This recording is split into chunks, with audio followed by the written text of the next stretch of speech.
Google announced last week that the helpful content update is coming. It's rolling out August 22nd week. So it is upon us, of course. Typical Google gives you zero notice for an algorithm update. That's just how they do. They don't want you to prepare for it. They just want you to react. They're hoping that the good content will already stand out. So what is the helpful content update? All right, so this is really important. Obviously here at Nav43, we have to be monitoring these. This is something we do for all of our clients, so we're following latest news. Essentially, the helpful content update is basically Google saying we're going to introduce a signal into our algorithm that's going to rank content that is considered helpful. Now, what is helpful content defined as? Of course, Google is not going to tell us that, but what they say is they want user experience forward content. So if it's auto-generated content, or if it's written by someone who's not a subject matter expert, those are both times where Google might not consider it helpful because it might not be what the reader's looking for. So we don't know exactly what to look for, but we have certain signals. One, if you were doing content stuffing, you should go through your highest ranked content and understand if you have gaps that you need to correct. Secondly, if you haven't acted on EAT and actually considered the expertise, authoritativeness, and trustworthiness of the writers behind your content, this is Google saying we're now going to put an automated signal tied towards EAT. Our assumption here is that this is their way to make a tangible update that ties in EAT as well as a content analysis for auto-generated content. They've even come out and told us specific industries that are going to be affected by this update. One, online education. That one kind of makes sense. They want to make sure if you're educating someone, you're educating from a place of knowledge, citations, you make sure your work's cited, you have a good authoritative person writing it who knows the subject matter. They've also called out arts and tech. So those are two other industries they're going to be focusing on specifically in this helpful content update. So what's a good example of the type of content affected by this? Well, picture this. Imagine you had your intern write up a 3,000 word blog post on how to integrate CRMs with your tech stack. That's probably not the kind of information that an experienced person who's integrating CRM into their enterprise system is looking for. So there's a good chance there's an alignment where the content does not match what the user is looking for. Another example could be, what if I had someone just auto-generate the script to this video?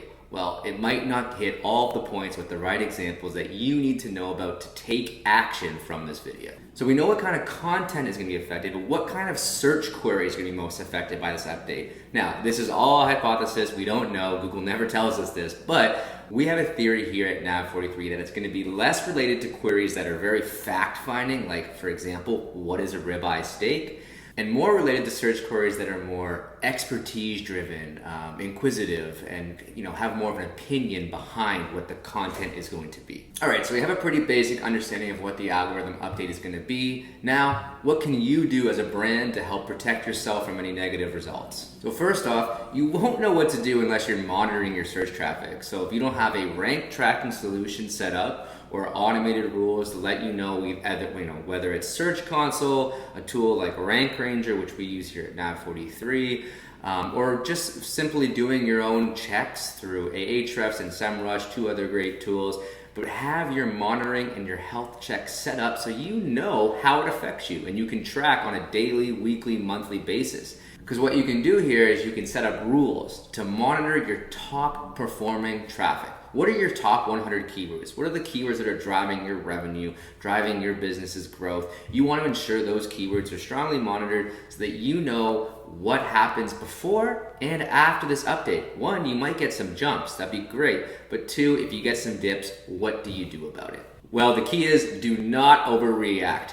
It's well known that algorithm updates can send rankings all over the map. Yes, if you've gone through your content and you stand behind your content, do not overreact.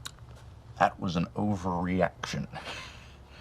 If you go through it and you identify some gaps that you know can be improved, this is where you can create an action plan to responsibly update that content and remove this non-helpful content that Google clearly does not want. But at the end of the day, I've seen rankings spike for a month, 2 months. It doesn't roll out in a day, and you do not want to overreact and potentially damage your rankings when it might not be your content's problem. It might just be Google testing, doing sandboxing, and figuring out where in this new signal your content ranks. Because at the end of the day, if you've built strong content, then you know what? You have nothing to worry about in this update. So we're going to be monitoring all of our clients and all of our niches to figure out exactly how this algorithm update affects our websites. All right, thanks for watching. We're going to have a lot more of this content on our YouTube channel. So if you like the video, please like down below, subscribe, share. And if you have any comments, please comment down below. I'm happy to answer any questions there. And finally, we're going to drop a link down in the description that goes to our site. And if you want a free SEO opportunity analysis to figure out how this algorithm update could potentially affect your site, just click the link below.